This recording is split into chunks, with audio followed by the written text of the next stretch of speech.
আজকে পাম্পে এসে দেখি পাম্প পুরো ফাঁকা, কোনো কাস্টমার নাই, কোনো বিরক্তিকর শব্দ নাই।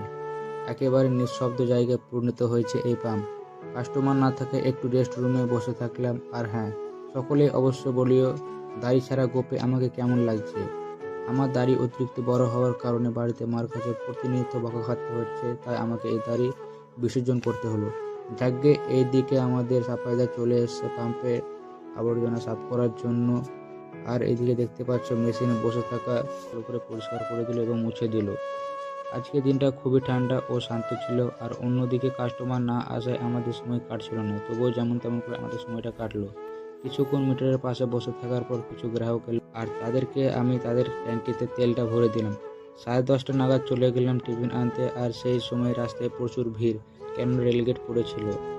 রাস্তায় অতিরিক্ত টোটো গাড়ির জ্যাম লেগে যায়, তাই আমি টোটো গাড়ির ভিতর দিয়ে চলে গেলাম ঝালমুড়ি